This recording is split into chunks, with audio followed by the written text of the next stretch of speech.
Timur جو بلال کو مارنے کی مکمل سازش کر چکا ہے، اور وہ بھی کچھ اس طرح کہ بلال کی موت کا الزام بھی تیمور پہ نہیں بلکہ ایمان پہ آئے، کیونکہ وہ ایمان کی طرف سے بلال کو ایک صحرا بھجواتا ہے جو کہ زہر آلود ہے۔ لیکن اتفاق سے تیمور کے ماں باپ کو اس کی اس سازش، اس پلاننگ کا پتہ چل جاتا ہے، تبھی وہ بلال کو کال کر کے فوراً منع کرتے ہیں کہ اس صحرے کو کھولنا بھی مت، جبکہ دوسری طرف تیمور کے فادر اسے کمرے میں تو لاک کر ہی چکے ہیں، اب وہ بھی تیمور کی طرح ایک سازش کرتے ہیں، جان بوجھ کے تیمور کی ونڈو کے پاس جا کے اپنی بیوی سے کہتے ہیں، کیا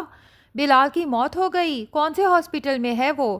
تیمور جو اوپر کھڑا اپنے باپ کی کال سن رہا ہے، دل ہی دل میں بہت خوش ہوتا ہے کہ کوئی بات نہیں، اگر ان لوگوں نے مجھے کمرے میں لاک کر دیا، کم سے کم جو میں چاہتا تھا وہ تو ہو گیا۔ دوسری طرف آہت کو ردا جب ساری سچائی سے آگاہ کرتی ہے تو آہت تو روتا پیٹتا ایمان کی بارات پہ ہی پہنچ جاتا ہے، اور جیسا کہ ہم پہلے بھی یہ بات کر چکے ہیں کہ ایمان اور بلال اگرچہ اسسٹنٹ اور ڈپٹی کمشنر بن چکے ہیں، لیکن ان کے پاس سیکیورٹی انتہائی ناقص ہے کہ کوئی بھی منہ اٹھا کے کبھی ان کے آفس، کبھی ان کے گھر، حتیٰ کہ ان کی بارات پہ بھی پہنچ جاتا ہے۔ اور مزے کی بات دیکھیں کہ بلال کو یہ بھی پتہ چل چکا ہے کہ اس کی جان کو خطرہ ہے، تبھی تو تیمور نے زہر آلود صحرا اس تک پہنچایا۔ اس کے باوجود اس نے اپنی سیکیورٹی کو کھلی چھوٹ دے رکھی ہے کہ جس کا جی چاہے منہ اٹھا کے ہمارے سامنے آ کے کھڑا ہو کے ہمیں جو مرضی کہتا رہے۔ تو جناب اب آہت بھی عین نکاح کے وقت پہ وہاں پہنچ کے ایمان سے ہاتھ جوڑ کے معافی مانگتا ہے، آنکھوں میں آنسو لیے ایمان سے کہتا ہے کہ یہ شادی مت کرو ایمان،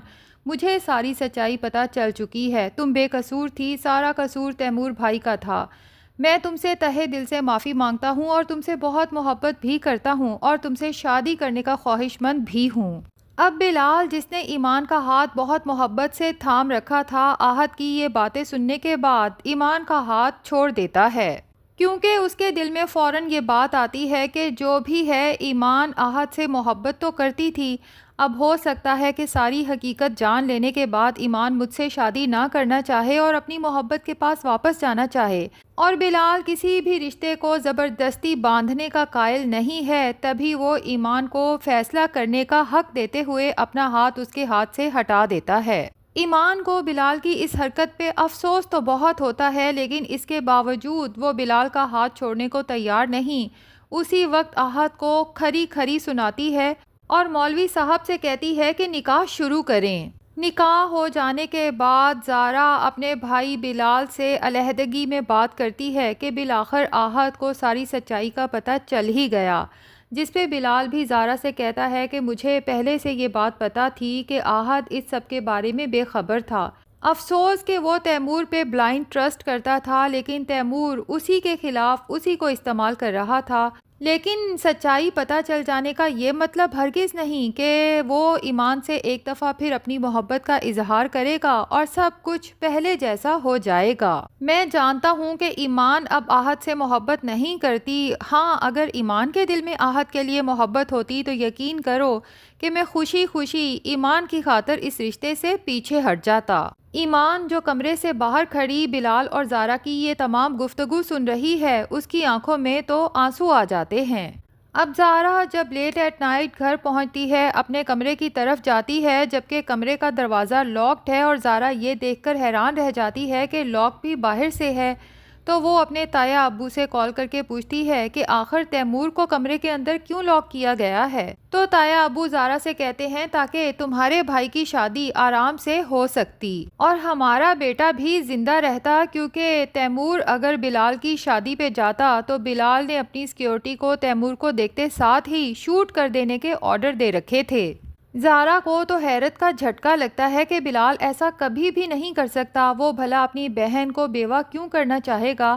اب زارا کی عقل پہ بھی ماتم کرنے کا دل کرتا ہے کہ ایک طرف اس کا شوہر ہے جسے وہ دیکھ بھی رہی ہے اور وہ اپنے منہ سے کہہ بھی چکا ہے کہ میں تمہارے بھائی بلال کو جان سے مار ڈالوں گا، لیکن اس کے باوجود زارا یہ کبھی نہیں چاہتی کہ بلال تیمور کا کوئی نقصان کرے۔ خیر اب زارا کمرے میں جاتی ہے جہاں تیمور بے خبر سو رہا ہے، کیونکہ تیمور تو بے فکر ہو چکا ہے کہ بلال تو مر چکا ہے، اس لیے اسے تو بہت سکون کی نیند آ چکی ہے۔ زارا وہیں بیٹھ کے بلال کو کال کرتی ہے اور اسے کہتی ہے کہ کیا یہ بات سچ ہے کہ تم نے تیمور کو شوٹ اینڈ سائٹ کے آرڈر دے رکھے تھے؟ تو بلال زارا سے کہتا ہے کہ میری بات سنو، ابھی تک تو میں نے کچھ نہیں کیا اور تم خود دیکھ چکی ہو کہ تمہارے شوہر نے کس طرح زہر آلود صحرا مجھ تک پہنچایا، اور وہ بھی ایمان کے نام سے۔ بہرحال جس دن میری برداشت ختم ہو گئی تو پھر مجھے نہیں پتا کہ میں تمہارے شوہر کے ساتھ کیا کر جاؤں گا۔ ادھر رواج کے مطابق ایمان کے ماں باپ اور دوست جب اگلے دن ایمان اور بلال کا ناشتہ لے کے جاتے ہیں، جبکہ بلال ابھی تک کمرے میں ہوتا ہے، گپ شپ کے دوران ایمان اپنے ماں باپ سے گلہ کرتی ہے کہ بلال نے تو احد کی باتیں سننے کے بعد میرا ہاتھ ہی چھوڑ دیا تھا، جیسے میں تو اب احد کی محبت پر یقین کر لوں گی۔ لیکن بلال ایمان کی یہ بات سن لیتا ہے اور دل میں سوچتا ہے کہ لو جی، ایمان کو ایک دفعہ پھر میرے بارے میں غلط فہمی ہو گئی۔ تبھی سب لوگوں کے جانے کا انتظار کرتا ہے، اور جب سب چلے جاتے ہیں تو ایمان کو بہت پیار سے سمجھانے کی کوشش کرتا ہے، بلکہ یہ کہنا زیادہ بہتر ہے کہ گلہ کرتا ہے کہ جن لوگوں کے بارے میں ہم اس خوش فہمی کا شکار ہوتے ہیں کہ وہ ہمارے لیے سب سے زیادہ امپورٹنٹ ہیں، وہ ہمیں سمجھنا تو بہت دور کی بات ہے، ہماری ذرا سی لا علمی پہ ہماری محبت کو ہی مشکوک بنا دیتے ہیں۔ اور پھر ایمان کو بڑے پیار سے سمجھانے کی کوشش کرتا ہے کہ کل جو میں نے تمہارا ہاتھ چھوڑا تھا، اس کا مطلب یہ ہرگز نہیں تھا کہ میں تم سے محبت نہیں کرتا۔ ایمان، میں تم سے بے تحاشا محبت کرتا ہوں، لیکن میرے لیے تمہاری خوشی سب سے زیادہ ضروری ہے۔ اور ادھر احد تو بہت ہی کمزور دل نکلا کہ ایمان کے انکار کے بعد یہ صدمہ برداشت نہیں کر پاتا اور اسے ہاسپٹل ایڈمٹ کروانا پڑتا ہے۔ تیمور کو جب احد کے ہاسپٹلائزڈ ہونے کا پتہ چلتا ہے تو وہ پریشانی میں احد کو دیکھنے ہاسپٹل پہنچ جاتا ہے، اور وہاں جا کے اس پہ ساری حقیقت بھی آشکار ہو جاتی ہے کہ تیمور جو بہت خوش تھا کہ بلال فائنلی مر چکا ہے اور اس کے راستے کا کانٹا نکل چکا ہے، لیکن بلال نہ صرف زندہ ہے بلکہ بلال اور ایمان کی شادی بھی ہو چکی ہے، اور احد یہ صدمہ برداشت نہیں کر پایا، تبھی آج ہاسپٹل میں زندگی اور موت کی کشمکش میں ہے۔ لیلا بھی اپنے بھائی کا سن کے پریشانی کے عالم میں ہاسپٹل جاتی ہے، جبکہ زارا جو پہلے سے وہاں موجود تھی وہیں صوفے پہ بیٹھے بیٹھے سو جاتی ہے۔ تیمور جب زارا کو اس قدر ٹینشن کی حالت میں سوئے ہوئے دیکھتا ہے تو اسے کہتا ہے کہ تم گھر چلو، احد کے سب گھر والے یہاں آ چکے ہیں اور تمہیں ویسے بھی ڈاکٹر نے اس حالت میں آرام کا کہا ہے۔ اب تیمور نے بلال اور ایمان کی شادی پہ کسی قسم کا کوئی واویلا نہیں مچایا، نہ ہی کوئی ری ایکشن دیا ہے، تو اس کی ماں اپنے شوہر سے کہتی ہے کہ مجھے تو لگتا ہے کہ بلال اور ایمان کی شادی ہو چکی ہے۔ اب یہ سن کے تیمور کو شاید صبر آ گیا ہے اور وہ خود کو سنبھالنے کی کوشش کر رہا ہے، لیکن تیمور کے فادر جو اپنے بیٹے کو بہت اچھے سے جانتے ہیں، ویسے تو وہ خود بھی اسی نیچر کے ہیں، بہرحال دوسروں پہ تبصرے کرنا آسان اور خود کو سمجھنا شاید مشکل ہے، تبھی تیمور کے حوالے سے اپنی بیوی سے کہتے ہیں کہ اگر مجھے کوئی کہے گا نا کہ سانپ نے ڈسنا چھوڑ دیا ہے تو شاید میں یقین کر لوں، لیکن تیمور اپنی ضد سے پیچھے ہٹ گیا ہے، اس بات پر تو میں کبھی یقین کر ہی نہیں سکتا۔ تیمور کی یہ خاموشی کسی بہت بڑے طوفان کا پیش خیمہ ہے، مجھے تو اندر ہی اندر بہت ڈر لگ رہا ہے کہ پتہ نہیں تیمور اب کیا کرنے والا ہے کہ اس کی وجہ سے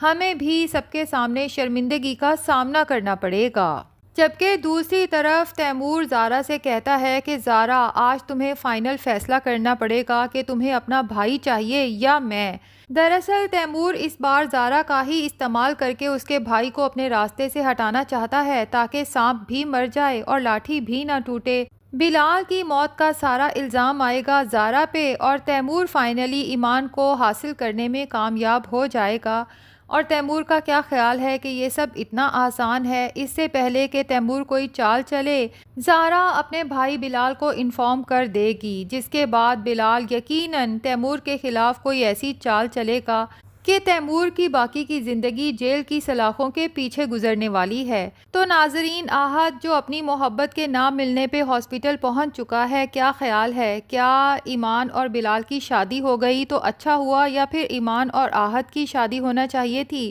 کمنٹ سیکشن میں اپنی رائے کا اظہار ضرور کریں۔ ویڈیو پسند آئی ہے تو لائک اور چینل کو سبسکرائب بھی ضرور کر دیں۔